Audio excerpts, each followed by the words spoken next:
कभी सोचा है कि चांदी की चमक इतनी तेजी से कैसे फीकी पड़ सकती है? हाल ही में इंडियन मार्केट में बिल्कुल यही हुआ। कीमतें पहले तो आसमान छू गईं और फिर अचानक से जमीन पर आ गिरीं। तो इस जबरदस्त उतार चढ़ाव के पीछे की कहानी आखिर है क्या, और इन्वेस्टर्स के लिए इसका क्या मतलब है? चलिए पता लगाते हैं। तो चलिए सीधे आते हैं कहानी के सबसे शॉकिंग हिस्से पर। वो है चांदी की कीमतों में अचानक आई भारी गिरावट। ये सब कुछ इतनी तेजी से हुआ कि बाजार में एक तरह से खलबली मच गई। जरा सोचिए, सिर्फ कुछ ही दिनों के अंदर चांदी की कीमत 18% नीचे आ गई। ये किसी भी इन्वेस्टर के लिए एक बहुत बहुत बड़ा झटका है। और ये गिरावट कितनी तेजी से हुई, ये जानना भी बहुत जरूरी है। और देखिए, ये कोई धीरे धीरे होने वाली गिरावट नहीं थी। महज 7 दिनों के अंदर फेस्टिव सीजन में आई सारी की सारी तेजी मानो हवा हो गई। जो इन्वेस्टर्स मुनाफे के सपने देख रहे थे, उनका सारा जोश ठंडा पड़ गया।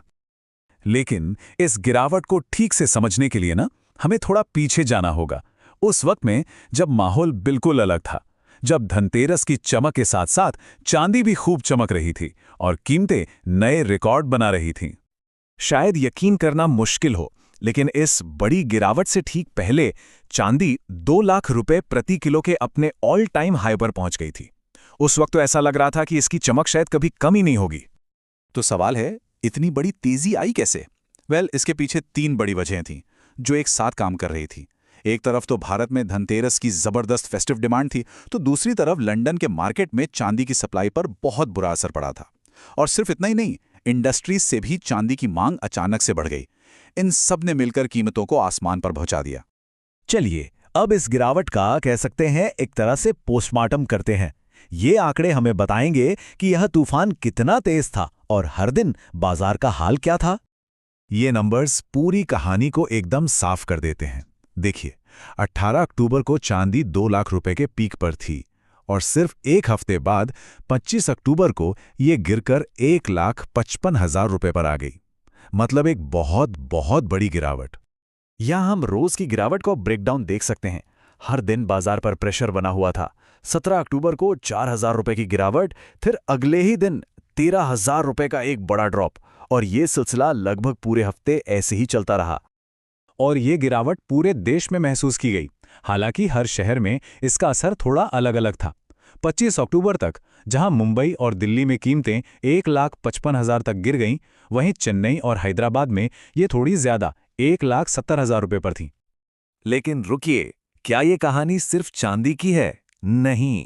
अगर हम थोड़ा जूम आउट करें और पूरी कीमती धातुओं की तस्वीर देखें, तो हमें पता चलता है कि चांदी अकेली नहीं थी जो इस दबाव का सामना कर रही थी। सोना, जिसे हम अक्सर चांदी का बड़ा भाई मानते हैं, उसकी कीमतों में भी इसी दौरान गिरावट देखी गई। हाँ, ये बात जरूर है कि सोने पर असर उतना गहरा नहीं था जितना चांदी पर हुआ। ग्लोबल आंकड़े तो इस कहानी को और भी क्लियर कर देते हैं। एक ही हफ्ते में सोना 3.3% गिरा, जबकि चांदी में लगभग डबल 6% से भी ज्यादा की गिरावट आई। मतलब साफ है, इस तूफान का सबसे ज्यादा असर चांदी पर ही हुआ। तो सवाल उठता है कि लोग इन मेटल्स में पैसा लगाते ही क्यों हैं? इन्हें कहते हैं सेफ हेवन, यानी एक तरह की सुरक्षित पनाहगाह। आमतौर पर जब भी इकोनॉमी में कोई अनिश्चितता होती है, तो इन्वेस्टर्स स्टॉक मार्केट से पैसा निकालकर सोने चांदी जैसी सेफ जगह पर लगाते हैं। लेकिन हाल की ये गिरावट इस सोच पर कुछ सवाल जरूर खड़े करती है। तो अब सबसे बड़ा सवाल, एक इन्वेस्टर के तौर पर इस पूरे उतार चढ़ाव से क्या समझना चाहिए? क्या ये घबराने का समय है या फिर इसमें कोई मौका छिपा है? चलिए देखते हैं कि एक्सपर्ट्स क्या कहते हैं।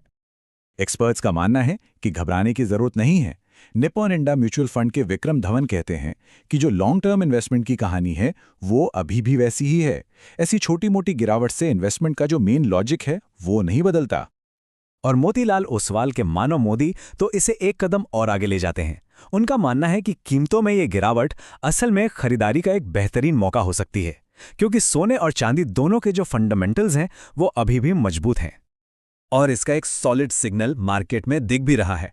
टाटा म्यूचुअल फंड ने अपनी सिल्वर ETF स्कीम में नए निवेश लेना फिर से शुरू कर दिया है। ये अपने आप में इस बात का सबूत है कि बड़े इन्वेस्टर्स अभी भी चांदी के भविष्य को लेकर काफी पॉजिटिव हैं। तो आखिर हम कहाँ खड़े हैं? क्या इस गिरावट के बाद चांदी की चमक हमेशा के लिए फीकी पड़ गई है, या फिर ये उन लोगों के लिए एक सुनहरा मौका है जो लंबी रेस का सोचते हैं? इसका जवाब तो खैर वक्त ही बताएगा, लेकिन एक बात तो पक्की है, चांदी का बाजार हमेशा की तरह रोमांचक बना हुआ है।